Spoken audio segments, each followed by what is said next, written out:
Good morning, ladies and gentlemen. How are you? We hope that you're well. I've just recorded this video, and towards the end of it, 17 minutes in, I made 3 successive errors in mental arithmetic while trying to explain something. And they were such bad errors, just stupid slips, that it was too embarrassing to rectify them on camera. It would have left a lasting impression. So I have to do it again, and I'm a bit cheesed off by that.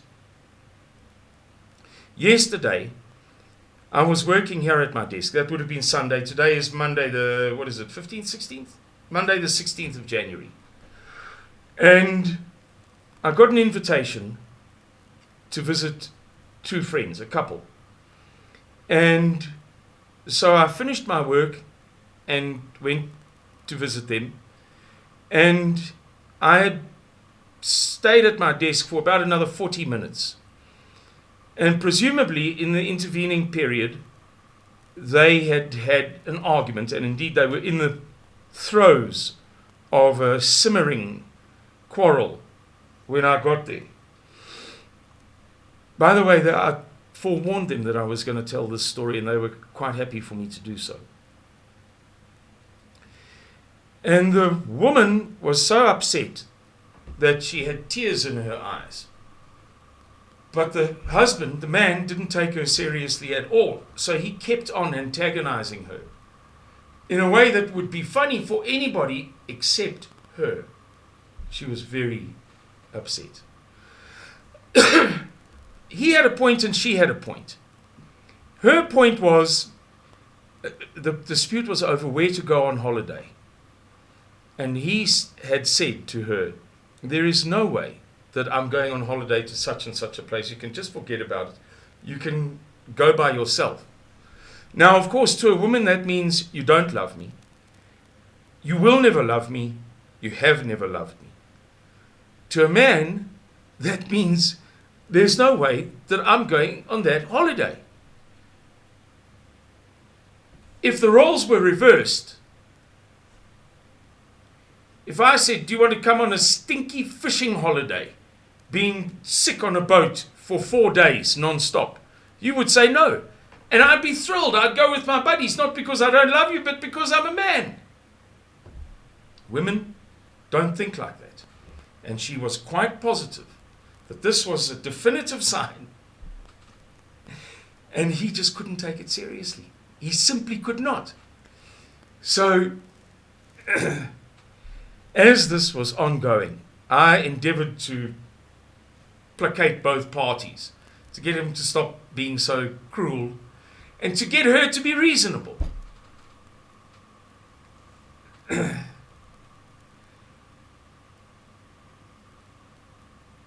Lo and behold, out of the blue,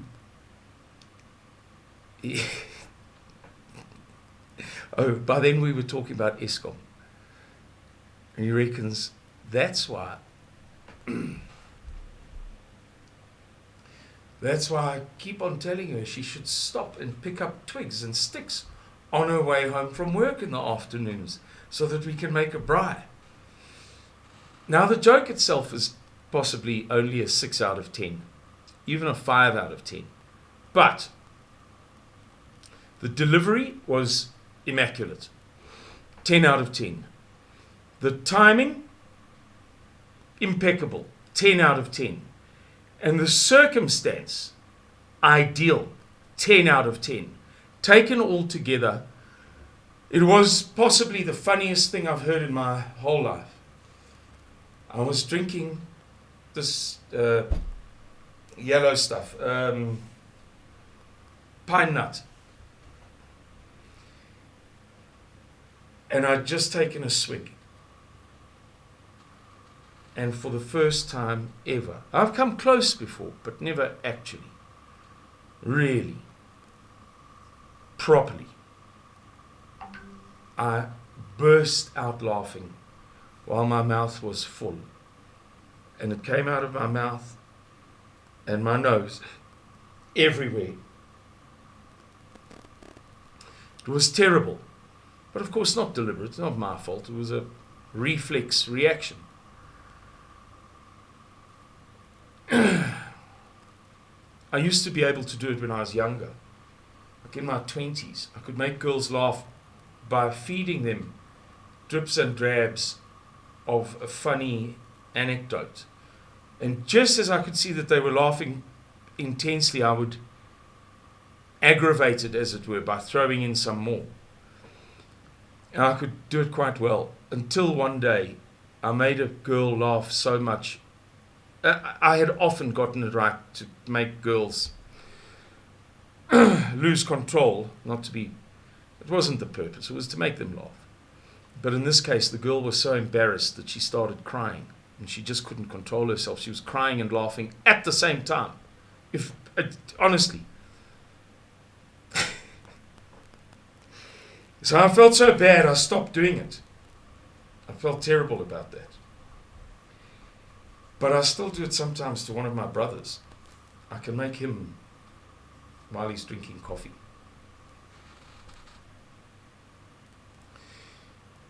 The point is that Eskom has become the metaphor, or the kind of the carrier, the vector for the greatest funniness in South Africa. In that context, you can construct such a joke. Now I had visions of this poor woman who driving I know where she works, and I pass her, me going in the opposite direction, often on that road. And I had visions of her pulling over and, in a ladylike manner, sitting down and picking up twigs in the bush, in the undergrowth, in the brush.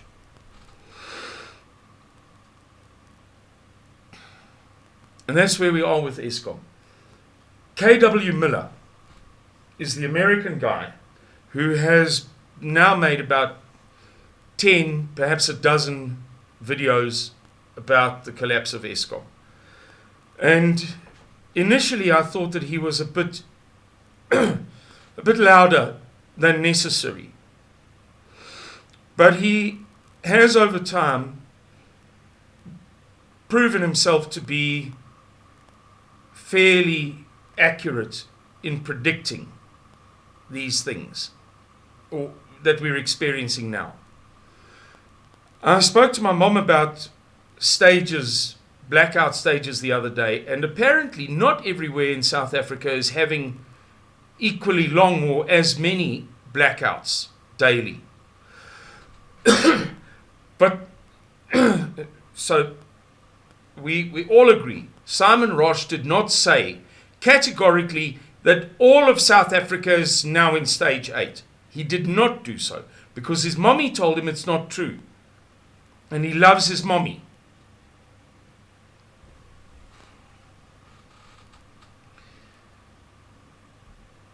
However, we in Van der Kloof are experiencing stage 8.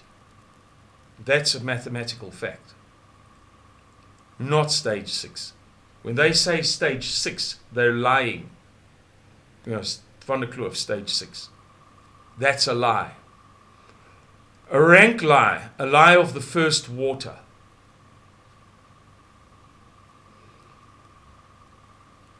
K.W. Miller suggested in a video yesterday that we are deep in stage 7. And I have I don't know whether I should say this.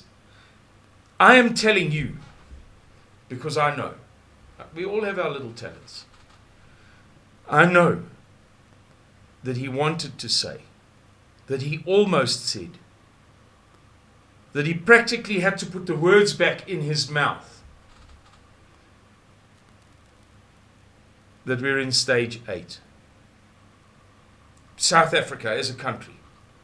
Not me, him saying that.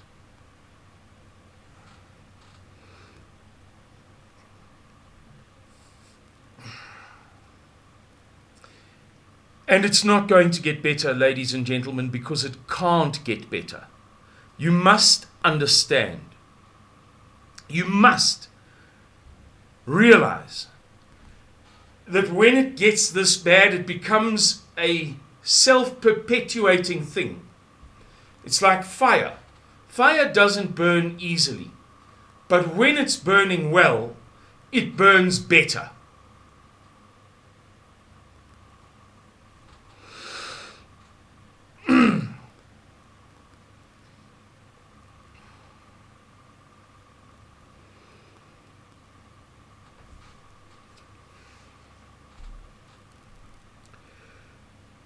This has been many years in the making. We could have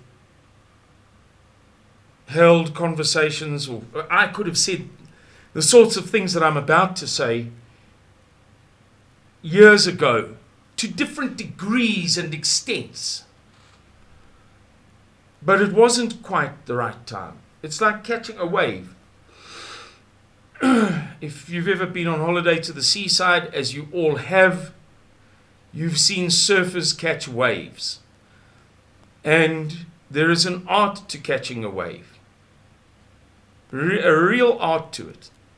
It becomes easy, but it's difficult at first. It's all about timing. The wave is there,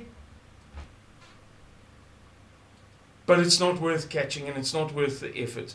And then it's there, but you're too late. You've missed out on the best part. It's about catching it there. And this is where we are.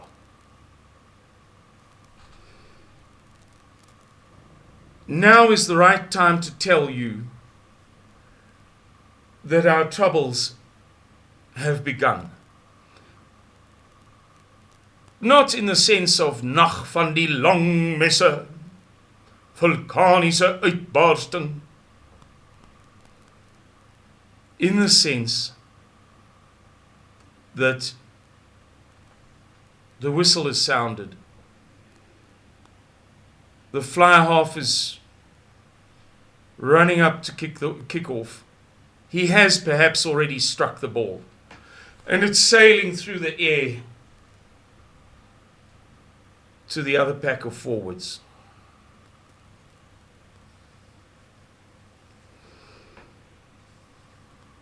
It has begun.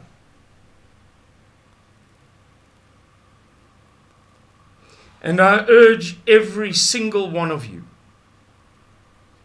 to consider and to contemplate, what are you going to do when it gets worse, for it shall get worse, and when it becomes terminal, for it shall become terminal. There is no way that this country can withstand stage 10, stage 12 blackouts, not on a commercial and industrial level, and not on a domestic level.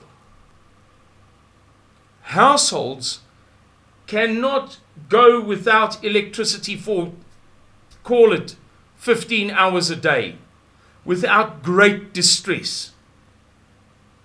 And businesses cannot survive. I once had a job for a short period of time. It was to help somebody. They'd asked me to do them a favor, and I was in a position to do somebody a favor. I had resigned a job, and I'd made a killing, and I had a whole bunch of cash, and so I was A-okay for a while, and I was dead keen to help this person, but I didn't have a clue. I didn't know anything about their industry. And so I found myself dealing with engineers and engineering, something about which I know nothing. I'm so dumb with that even after 9 months or whatever of doing that work, today I couldn't tell you anything about it. It was completely lost on me. I didn't know what was going on around me.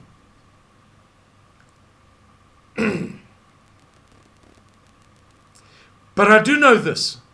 Those O's use a lot of power. Those O's have big machines that need lots of power. How on earth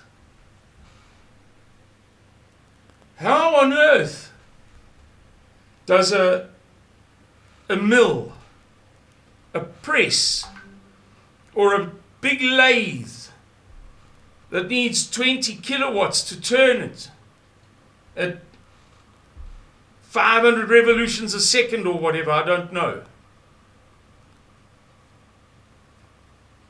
How? How do those companies, how do those businesses, how do those endeavors maintain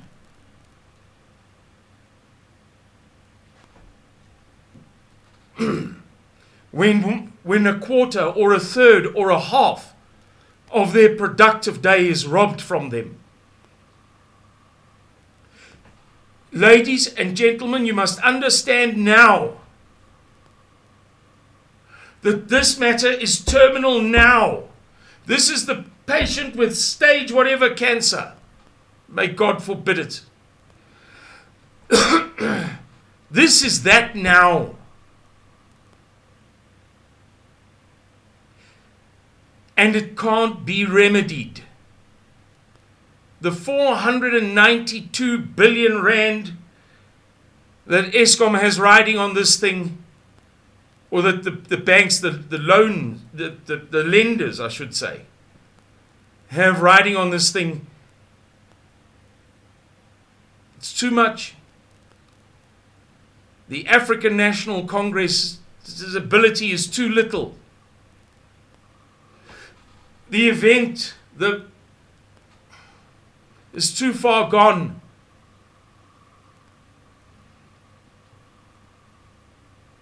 To do anything now is tantamount to shutting the stable door after the horses bolted down the country lane.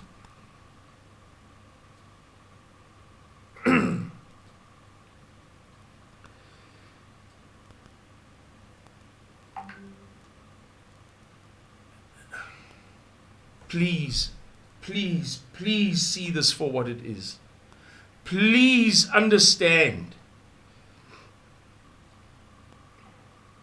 Understand that just because you live in the northern suburbs and your business is not yet affected, and your kid's school is not that detrimentally affected, doesn't mean that this is not stage whatever cancer it is.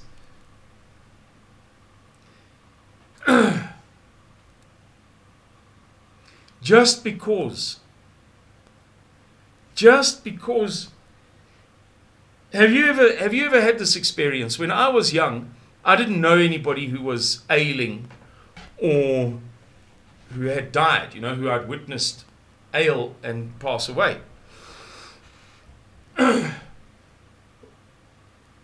And so it was a peculiar thing for me, kind of a novelty, if I may use that word, and interesting to me to witness first person dying. The first person that I saw dying was a man, not that old, but he had, to be honest, to this day, I think cancer, leukemia, something, I'm not too sure. And I only saw him once or twice. And I remarked on, because I'd never seen it before when I was young. It's like second year university. And I knew these people and I went to visit them, and there was this dude that they were looking after, like a friend of the family. He didn't have anywhere else to go, and so he was, at their house. And I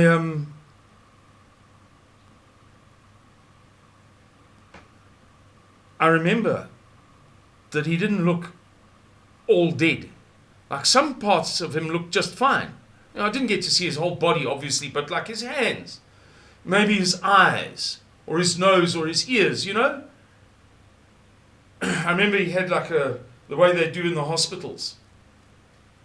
pull the thingamajig up to your chest. And I remember his chest was a bit sunken. Ah, okay, I can see. He doesn't look well there. But his arms look fine. You know, look quite strong. And that's the case here. Because you are the fingernail, or the nostril, or the calf, or the shoulder that is not experiencing symptoms, does not mean that this body is not terminally ill. And ladies and gentlemen, I am imploring you, begging you, please prepare now for the worst.